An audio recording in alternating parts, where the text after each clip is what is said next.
হুগলি জেলার হরিপুর বাদেশোলা অঞ্চলে প্রত্যেকটা জমিতেই 3 থেকে 4টে করে ফসল হয়। ভাঙড়ে বিদ্যুৎ প্রকল্প বন্ধ করে জমি ফেরতের দাবি। বিদ্যুৎ কেন্দ্রের জন্য দেওয়া জমির উপযুক্ত ক্ষতিপূরণের দাবিতে আন্দোলন হুগলির হরিপুরে।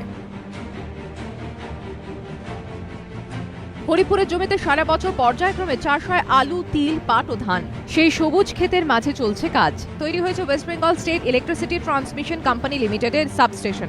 এখন হাই টেনশন তার টানার জন্য টাওয়ার তৈরি করতে গত বছরের মার্চ এপ্রিল থেকে জমি নেওয়া হচ্ছে হরিপুরে। জুন জুলাইয়ের দিকে ক্ষতিপূরণও পেয়েছেন জমি মালিকরা, কিন্তু অভিযোগ ক্ষতি এবং ক্ষতিপূরণের ফারাক জমিন আসমান, মাথায় হাত কৃষকদের।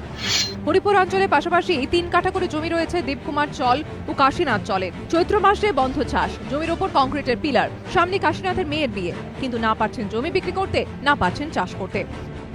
আমার সেই 8 বছর চৈত্র মাস থেকে জমিটা পুরো পড়ে মার খাচ্ছে, আমি চাষ করতে পারিনি। আমার মেয়ের বিয়ে আছে এই সামনে ফাল্গুন মাসে, বলছে ভাই তোমার জমিতে ঠ্যাং পুঁতেছে, ও জমি আমি আর নেবো না। এতে সারা বছর তো চৈত্র মাসে নিয়েছে, সারা বছরে কোনো ফসল পাচ্ছি না। এবার ধরুন আমরা আলু হয়, যে পটল চাষ করি, ড্যাঙা জমি, এবার ধানও হবে, কোনো ফসলই পাচ্ছি না। একই অবস্থায় গ্রামের মুক্ত ঘোষ, সুবীর ঘোষদের। আলুর ওপর দিয়ে ট্রাক নিয়ে চলে যাচ্ছে, হ্যাঁ, তাকে বলছে ক্ষতিপূরণ দেবো, কিন্তু চাষির ক্ষতিপূরণ বুঝে দেবে বলুন? এই যে এইখান থেকে গাড়িগুলো গাড়ি ট্রাক্টর নিয়ে যাচ্ছে, তারপর জেসিবি মেশিন নিয়ে যাচ্ছে, নিয়ে গিয়ে করছে। শাসক দলের দাবি এই বিষয়ে তারা পুরোপুরি অন্ধকারে।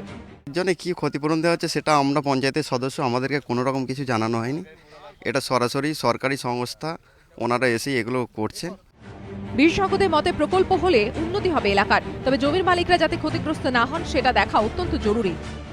দুটো কম্পেনসেশন নিশ্চয়ই তাদের ধার্য। এককালীন যে যখন করছে যা জিনিস নষ্ট হচ্ছে সেটা আমরা কম্পেনসেট করব।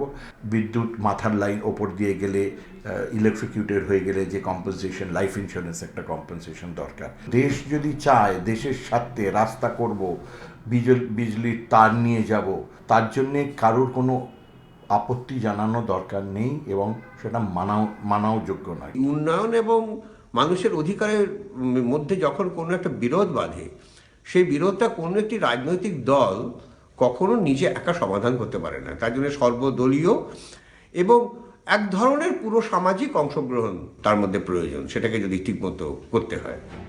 জমি ফেরতের আশা নেই, চাষিরা চান অন্তত উপযুক্ত ক্ষতিপূরণটা মিলুক, কারণ জমিই তো তাদের কাছে সব। তার উপর নির্ভর করেই বর্তমানের সংসার আর ভবিষ্যতের স্বপ্ন। গত চৈত্র মাস থেকে জমিতে চাষ হয়নি। জ্যৈষ্ঠ মাসের দিকে সামান্য কিছু ক্ষতিপূরণ পাওয়া গিয়েছিল, তারপর থেকে ক্ষতিপূরণেরও দেখা নেই। এবার উপযুক্ত ক্ষতিপূরণের দাবিতে আন্দোলনে নেমেছেন চাষিরা। ক্যামেরা শ্যামল জানার সঙ্গে সঞ্চয়ন মিত্র, এবিপি আনন্দ, হুগলি।